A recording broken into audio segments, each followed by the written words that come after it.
turns out to be a kind of Jonah with bad luck.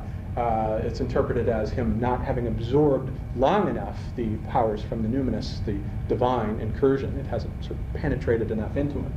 Very often, as Mircea Eliade describes it in his book on shamanism, the visions that will come to the individual as the enunciation of his being selected to become a shaman will be the ancestors sort of hacking him apart, sawing him apart, stripping the flesh from his bones and sifting through them. And in one case it's described as him having an extra bone. If it turns out that he doesn't have enough bones in his body, then he won't be a good shaman. But if it turns out that he has extra ones, there will be power.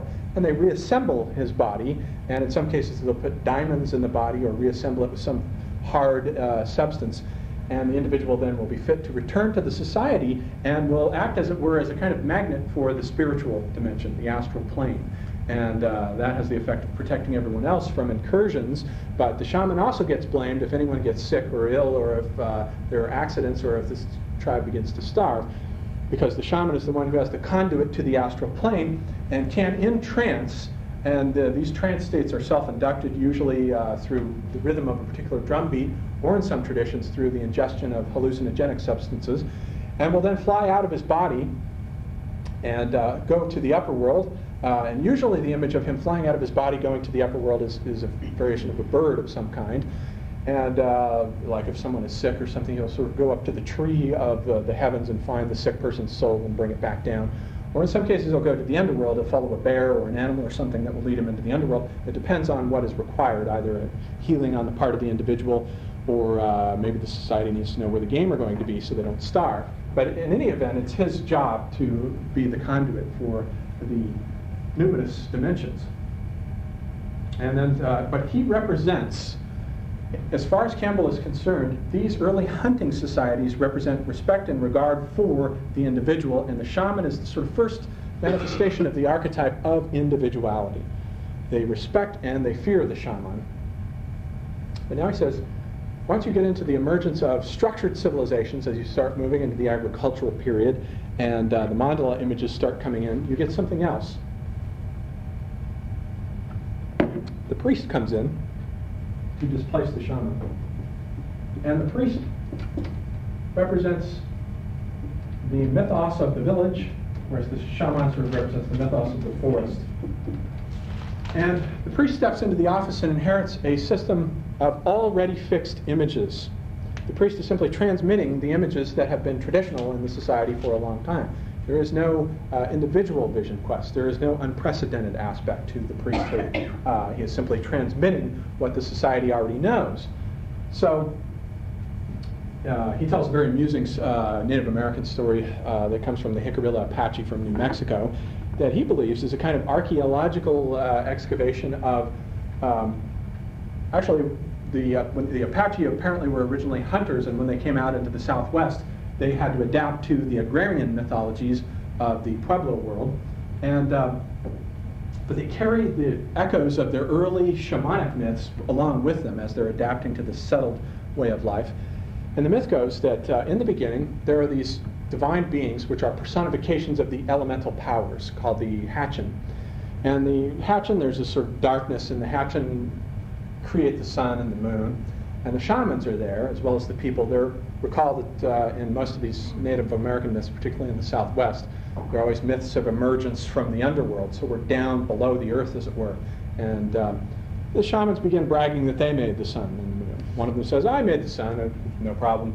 And the other one says, no, you didn't, I did. And they sort of get into these fights, and the Hatchin come in and say, no, everyone has this role to do and that role to do, and so forth. And one of them says, well, maybe I'll just stop the sun today, and we'll see what happens, and we just won't have nighttime. And another one says, well, maybe I'll make the moon disappear. But it happens, after about 4 days of this, that the sun and the moon do in fact disappear, and it's described as an eclipse. This ends up being the hole through which they go through to the upper world.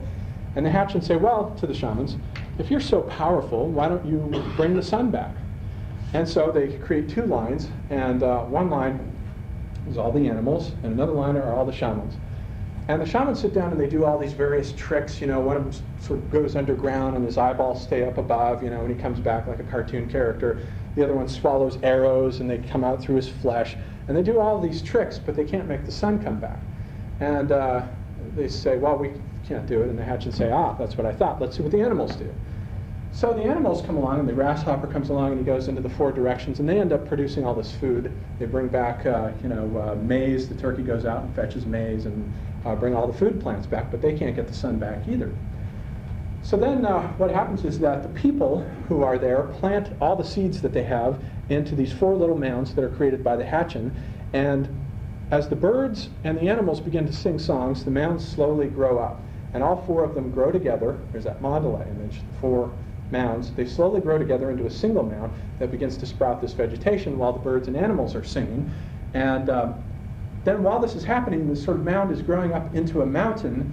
The hatchin take account of the shamans, and they select 12 of the best of them and bring them in, and they perform a dance, and the hatchin create clowns to go along with the shaman. And these are the sort of masked ceremonial images. They're painted various colors, and they perform these public dancing. And as they're dancing and so forth, the mountain keeps growing and growing, and eventually the powers of the shaman now. The shaman is, when society begins to settle and turn into an agrarian mode, you lose that emphasis on individualism and trust and faith in the chaotic principle, which is chaotic but always creative. Individuality is the source of creativity. But so he says, you begin to lose that when you shift into these agrarian traditions, and the shamans are sort of regarded as clowns. They're silly. They don't have powers over nature anymore. And the priest now begins to come in. The hatchin are the sort of personifications of the elemental beings that the priesthood inherits. There is no vision quest in this tradition. So we have this tension between the shaman and the priest, and as civilization begins to differentiate and the mandala comes into being, he says civilization depends, and has always depended, at least since the Neolithic, since the emergence of high civilization, on the suppression for its existence of individual freedom and individuality.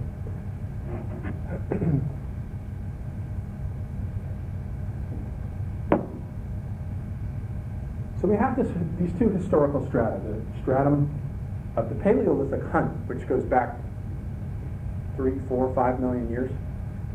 Who knows how long the mythology of the shaman and the great hunt has been in existence. And the rather recent, no later than 5000 BC, emergence of the mandalic settled society, where there's an emphasis on the planting world, the agrarian world, but the emphasis is now on the group versus that of the individual. And so he says, when you look at the world's great mythological traditions, whenever you have the trickster figure, or whenever you have a kind of Promethean figure, you always have an echo of what happened to the shamans. They have been taken into society, they've been taken up by these mythologies, but they have also been given a place, and their powers have been restricted so that they won't be chaotic and disturb the larger mandalic structures of the group. Wherever you get myths of the raven or the coyote or Brer Rabbit or Prometheus, wherever you get this sort of trickster figure who does these tricks and so forth, you have echoes of the shamanic principle of society's disdain now for individual creativity and freedom. So that becomes the history of that.